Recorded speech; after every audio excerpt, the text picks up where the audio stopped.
my name is Greg Ellis, and welcome to Redskin Review. This is our 6th show of the 2014 season, being taped on Wednesday, October 1st. In this show, we'll take a look back at the Redskins' big win over Milford at home and homecoming week to go 2-0 in the league, and we'll take a look ahead at this week's game at defending state champion Loveland.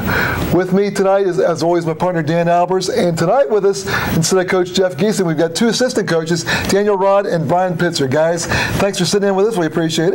Yeah, thanks for having us. I mean, I've watched this show for the past 11 years. I swear I've watched almost every single episode. I've always wanted to be on it, so thanks for having me. Appreciate it. No problem. Well, don't hold that against us if you've watched this for 10 years. I won't. So what are your roles? I mean, what positions do you guys coach? I coach quarterbacks and kind of deal with some of the pass game stuff. That's really all that I handle. It's all that they'll kind of let me to handle, but yeah. And I do the dogs, kind of like they're kind of like strong safeties. Like they're on 3-3-5 stack. They're the two outside linebackers that are play safety, and then the safety is, and then on the offensive side of the ball, help Adam out with the receivers, and kind of do all like get the footballs together and stuff like that. I mean, him and I are both young guys, so we're kind of just learning the ropes still. So. Oh, great. Let's talk about the game against Milford. Came out all guns a-blazing. A great offensive night, 131-21. Had 354 yards of rushing. Well, what a really pleasant change for that game. I mean, it was like the Anderson days past. I mean, just ground and pound. We have Austin Vecito with 180 yards. Patrick Johnson had a couple big carries. Dylan Smith once again had a bunch of big carries, and it was really nice to see us spread the ball around and have a bunch of different guys involved in the run game, which set up the passing game in the end. And I think they're really starting to come together as a unit, because at the beginning of the season it was kind of who's going to carry now, how they're going to do, how's the offensive line going to do, but now everyone's starting to come together as a team and as one offensive unit, and it's really starting to show on the field. I mean, 356 yards on the ground is impressive. It's not a fluke. It's hard to do, and it's hopefully just going to keep carrying over. And I wasn't there, but gosh, 8.2 yards per carry. That's significant. It's getting yards in chunks, and that's momentum too, and that's eating up the clock, and it's giving the defense momentum to play with. Also, it goes both ways in terms of that. So we got some guys that can not necessarily break away from defenses, but they're quick enough and strong enough to get through those seams and get downhill quickly. I mean, back in the day, we always had real fast guys that would break away for long runs, but this year we got guys that can get through the holes quickly, and a bunch of them. So. Well, let's stick in with the offense. Let's talk about the offensive line. They don't get a lot of pub a lot of the times. It's always the quarterbacks, the wide receivers, the running backs. And let's talk about some of the guys on the offensive line. Hopefully you can help us with naming some of these guys. But, yeah, 2 games in a row that I thought they've played very well, led by the homecoming king, Jake Bridges. So talk a little bit about some of the guys on the offensive line that we don't hear much about. Yeah, Jake Bridges, I mean, he's a great kid. Yeah, like you just said, homecoming king, so that tells you what kind of kid he is. He's a real smart kid. Jake does a nice job leading, at center, and then our right guard is Riley Welton. Left guard is Victor Horning, who's a sophomore. And Sean McCafferty, him and Sean kind of share time. Victor also hops out and plays left tackle for us. And then on the other side, we got, like I said, we got Riley Welton at right guard, and then we have Dylan Browning at right tackle, and he's doing a great job. All those young guys are doing a really great job, and that's credit to Matt Stanyard and Jeff Shepard for really grinding away at those guys and just doing an absolute fantastic job with managing young guys on the offensive line, and they're doing a great job. Well, that's one thing that you got to like about that too is you're kind of worried about getting some sophomores and some of the younger classmen that haven't played that much on the offensive line, but as the season has gone on, you can tell that they're getting much improved on that offensive line. Yeah, they really are, and that stuff just takes time, and it takes time for those guys playing lots of games, getting tons of snaps, and I mean, it's hard in the trenches to lock onto somebody and to take them where you want them to take them, and but these past couple weeks they've done a really nice job with that. So we're happy because that means our tailbacks got nice running lanes, and we can rush for 356 yards when they do stuff like that. So. And you got your offensive backfield. You got to like the 1-2 combo that you've had here recently with Austin, and then also with Patrick Johnson. He ended up finishing like 12 12 carries for 70 yards. But I'll tell you, Patrick, when he's got in the game, he's had a couple nice big holes, and he's had some pretty good runs. Yeah, Patrick to me has been I don't want to say a surprise because I knew that he was pretty good, but I think to all of us, he's a new fresh set of legs that comes in. Typically second or third drive of the game, and he just comes in and bang. He really sticks his foot in the ground and just gets vertical, and he does a great job. While Austin's more of the shiftier back of the two, but our backfield has been it's been great this year, and that's a credit to Jeremiah Larbus, and he's had a lot more time in practice to work with those guys than I think he has in the past, and he's really got those guys to stop thinking so much about what we're doing and just running the rock and getting us yards. Yeah, and the other thing that we talked about is the offensive line. Obviously, they improved as the year's gone along, but the other thing I think that you see improvement too is Dylan Smith's making good decisions, and he's playing very well, and you see that he's a little bit more comfortable than he was, say, first game of the season against Northwest. You can just see how comfortable he's getting. Yeah, his first game being a junior and starting down there at UC, that's a tough place to start really, and the rain played a little bit of a factor and things like that. And then his second week he was kind of a little shaky, but the past 3 weeks versus Harrison, Walnut, and Milford, he's done it. He's improved tremendously, and our pass game has improved tremendously. We went from I think 24% after week 2 to the past 3 weeks have been all in the 60% range of completions, and he's doing a really nice job, and it takes time. And we also, I think that wasn't his shoulder bothered him a little bit too, because you could tell when he was throwing, something didn't seem right. Is that better now? Yeah, it's getting better, and we're managing it as best we can in practice and things like that. So. You guys came out and dominated the first half, scored a touchdown with 5 minutes before halftime, take a 24-7 lead, and then the defense gets the ball back to the offense again, and a blocked punt and a disaster. All of a sudden, it's 24-14. What was it like at halftime? Well, that's how high school football is. It's a game of runs. I feel like it's rare that you completely dominate a team for all 4 quarters. You're going to score some points, and they're going to go on runs, and then they're going to get the ball back. They're going to go on runs. It's really about how you can react to them trying to punch you back, really. And I was very impressed with our resolve as a team. And at halftime, everyone was positive, upbeat. We were winning, what'd you say, 24-7 at half? 24-14, yeah.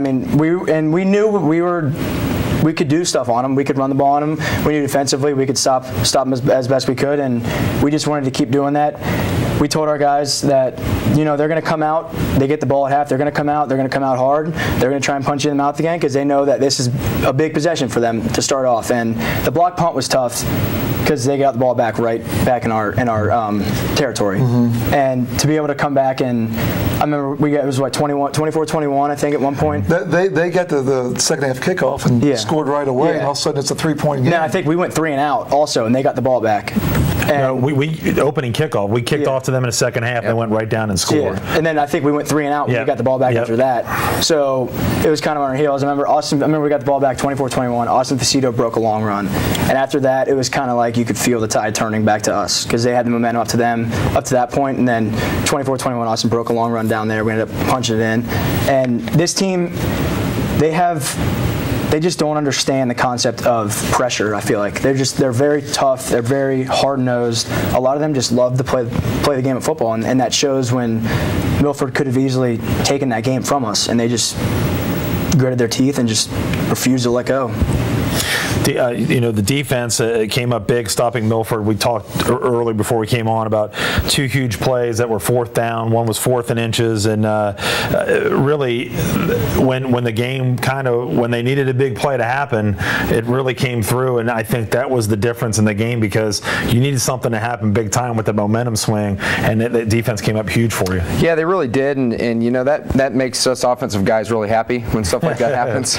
That we don't have to go out there and try to score 45 a night. But the past 2 games that we've won, they've had big stops in crucial situations, and just like Walnut 2 weeks ago, we got an interception to kind of seal up the game, and last week we had 2 huge 4th down stops versus, in my opinion, a really good running back and quarterback combo that they had in the backfield last week, and we did a nice job all around defensively, I thought, with kind of managing and slowing down those 2 guys. So. Well, I was getting ready. That was going to be my next question. Is Ashcraft and Young, obviously the bread and butter of that team. You got a couple other guys that are good too. Ended up to Salvatore or whatever. He ended up Silvestro ended up doing pretty well. But you guys did a really good job containing those two. And Ashcraft really did not throw for a lot of yards. No, he didn't. And I hope he's okay. He did get injured there towards the end of the game, which obviously helped us a little bit. But I hope the kid's okay. And I thought Coach Giesting and the staff, defensive staff, they had a nice game plan set up for what they were trying to attack us with last week. So. I think he might have had a concussion. That's what John and I were talking on air. He looked really, really woozy, and I'm glad they didn't put him back in the game. Yeah, because Michigan, you see that stuff going on right now. But it's a good thing he didn't go in. But on defense, you had a great night in the secondary.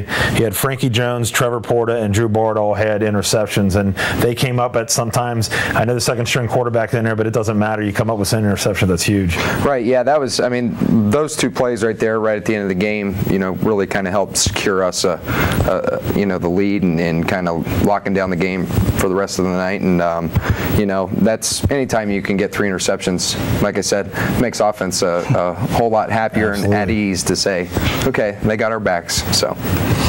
I've got this is from Jeff. Jeff, yep. Right, Jeff gave us who the offense, defense, special teams players of the weeks were, and you guys can comment on them. Drew Bard for defense, Jeff Bridges for offense, and Ryan McClellan for special teams. I'll start off with Ryan McClellan because I kind of help him out.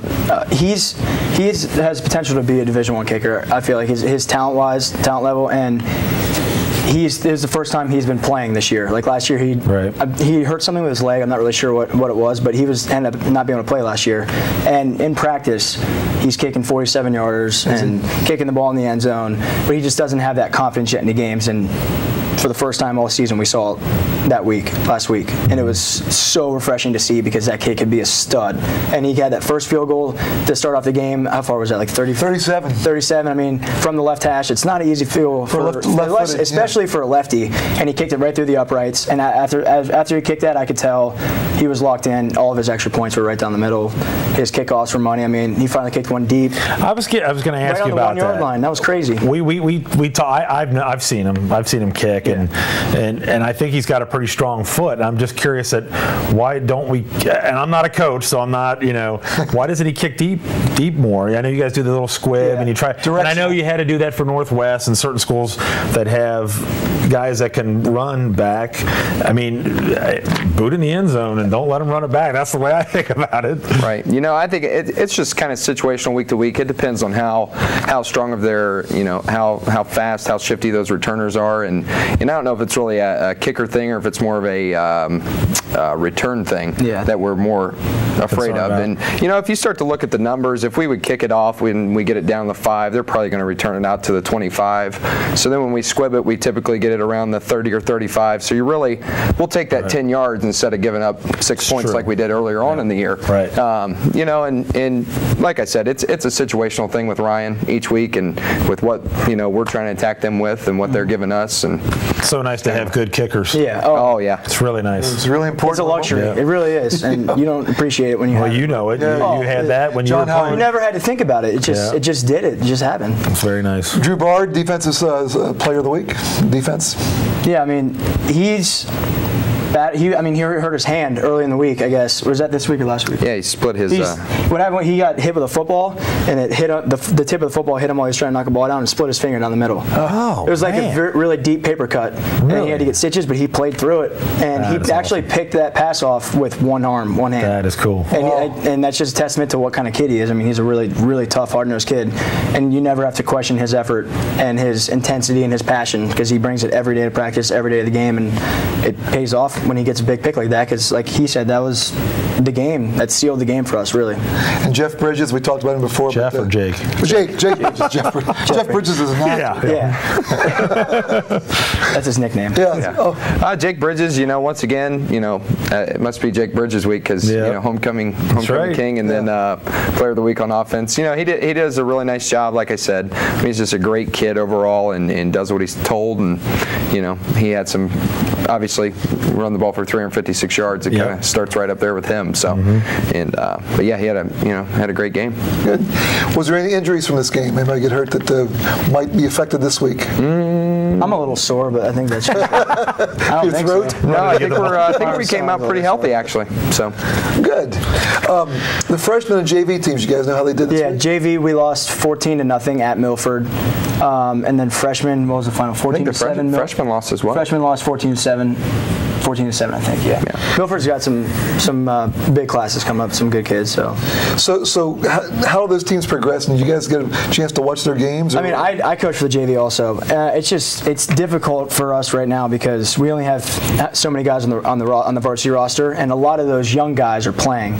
So we're very limited with all the people that we can play on JV. So I think we only had 19 guys. Oh my gosh! Be able to play quarter-wise for us in JV. Right. So it's really difficult to be able to put a solid defensive and offensive unit out there. Somebody gets hurt. And have them play the entire 4 quarters and play up tempo in the way we want to. I mean, we just got worn out. They're playing as hard as they possibly can. We just don't have the guys. But is there a rule like there is in basketball where you only play like 5 quarters? And stuff like that? 6 quarters. It's like 6 quarters or something like that. Yeah, and I think there's like 40 or 60 quarters a season. I'm not really sure exactly what it is, but and then the freshman class.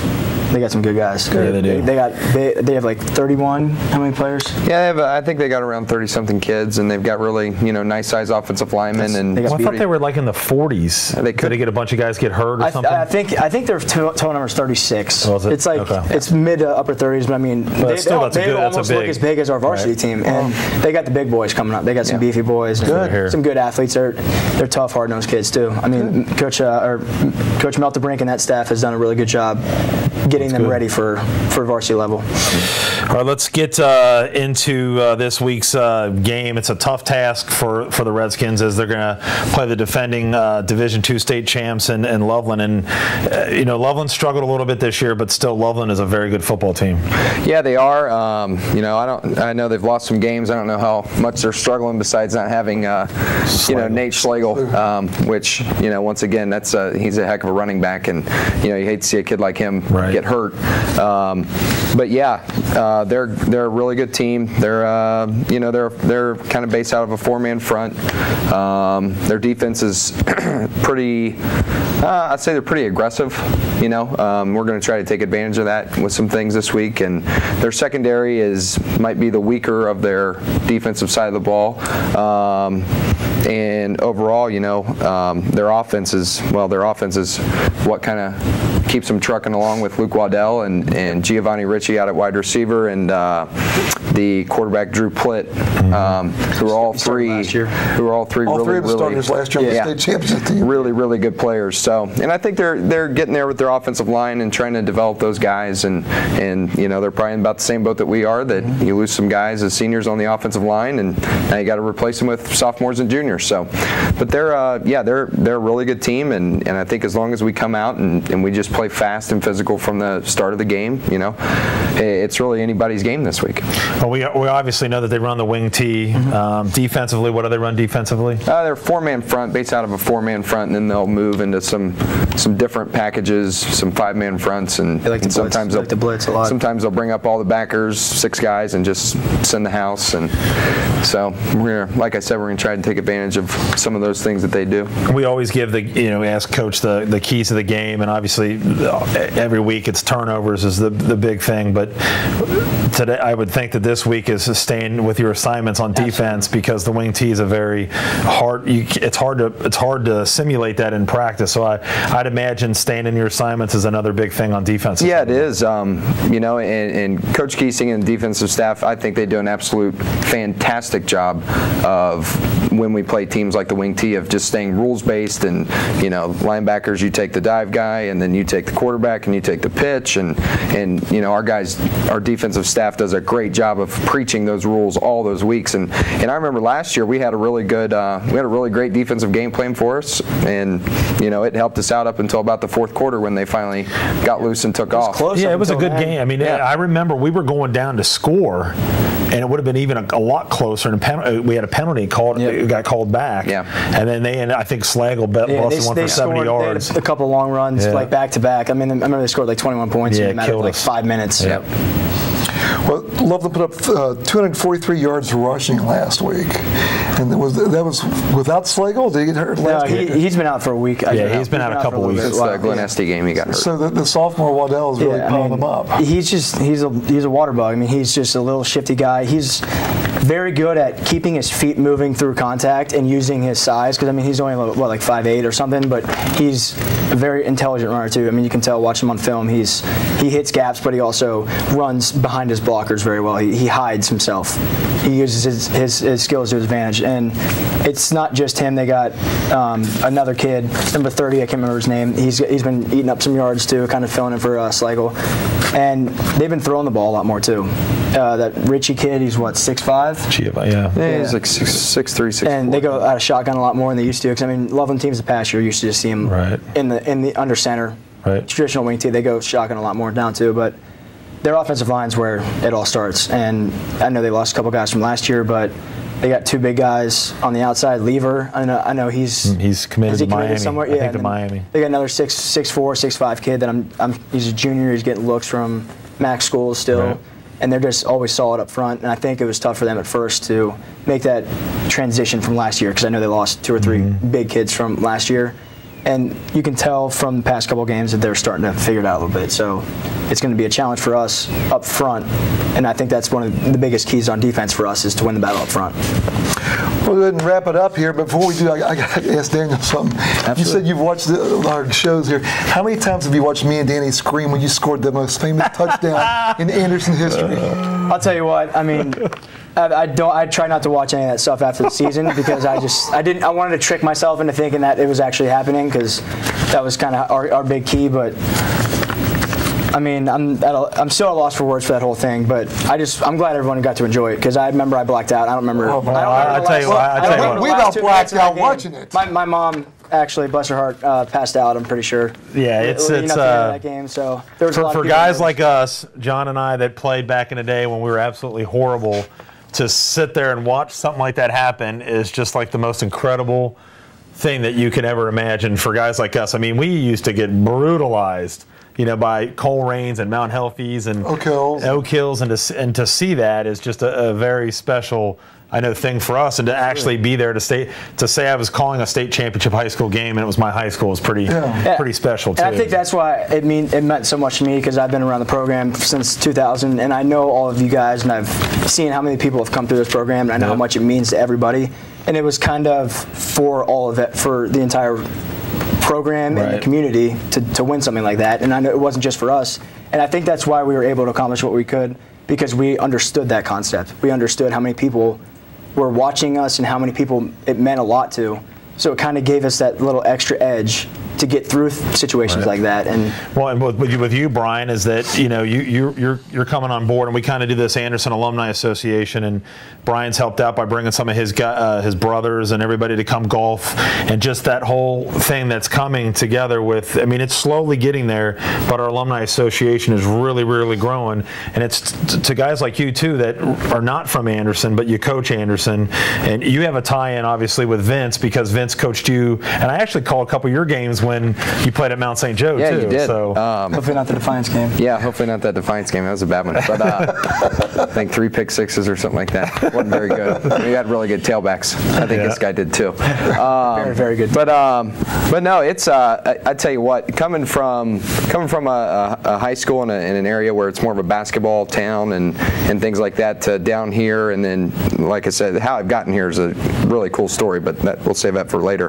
But meeting Vince and him being my offense coordinator in college and playing under him and learning, and all I ever heard about every Saturday morning as we're getting ready to go play was, I walk in and say, hey, what Anderson do last night? And every night it was, oh well, they won, or it was typically they won. But yeah, it's I tell you what, this place and the tradition that was set in place by him and everybody over the past 20 years has just been, I mean, it's amazing, especially when you came from in high school where there's not a lot of tradition, there's not a lot of that kind of stuff, and just to be a part of it is awesome. I mean, it really is. And yeah, like you said, your guys' alumni association is really growing. You know, I don't have any brothers, by the way. Those were my uncles and my okay, my bad. Uncle, dad, and cousins. All the pits are named. Yeah, it's all good. But no, it's you know, they love coming and being a part of it, and they think it's really cool. And I tell you what, you guys do a fantastic job with your golf outing and everything you guys do. It's just it's one of a kind. It really is. Well, we appreciate what you two guys do. You know, I know it's really hard to coach. I coached 1 year with Vince. Thought I knew football, and I did not know football. And it's very time consuming. There's a lot of work to do, and I understand that end of it. So we appreciate what you guys do for our program. And you know, Anderson, you know, hopefully this will continue to grow. And I know when Anderson loses, sometimes we're spoiled basically now. Basically is what it is, and everybody gets, and I'm included on that. I get frustrated because I want Anderson to do very well. So, but again, thanks for you guys for helping and coaching out. Yeah, absolutely. Okay, we'll go ahead and wrap it up then. Again, thanks to the folks who make all these broadcasts possible up here at the station ACT. We appreciate their help, their use of their studio, their cameras, and their airtime. Thanks to John Raymond for everything he does for us tonight. He's behind the camera. He sat in for me while I was out there the other day, and we appreciate that. And did you know he was on TV today, this morning? What for? Channel 9.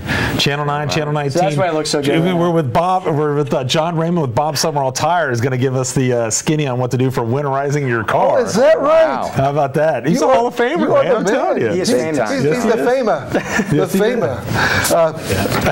Thanks to Denise White for everything she does. Did you guys have some good eats for the game? Pizza, La Rosa. I even came and got a couple places. They've been holding out at me. I didn't know that was going on. Oh, yeah. See, I'm down on the Adam field. Zabo walked into the press box with a piece of pizza. I asked him where he got it. He wouldn't tell me, so I had to go searching for myself. But I ended up finding it. You know it now. I know exactly what. You have to close the door. Thanks to Tim Huntington for always doing the camera for us, and Steve Martin, who usually does stats. He wasn't there this past week, but he's there more often than not, and we appreciate all their help. And again, if you can't make a game, or you have someone out of town who can't make a game, we do all of them live on Dan's website, usbnsports.com. And we were talking about when they were in the state championship game. I think we had like 1,200 people listening to us. Well, I think we ended up having 1,700 people listening, and we had Florida, we had New York, it was so cool just to get emails during the game and like, oh my God, I can't believe Anderson, and that was really cool too. I think a lot of people enjoyed it. So yeah, if you can't make a game, just remember usbnsports.com, and as we always say, drop us an email, let us know where you're listening from, so we can acknowledge it. So guys, thanks again for coming. We really appreciate it. It was fun having you here, and thanks for having us. We'll have you again. Thanks for having us. Great time. Good luck this week, and for Dan Albers and these coaches, I'm Greg Ellis. Thanks for joining us on Redskin Review.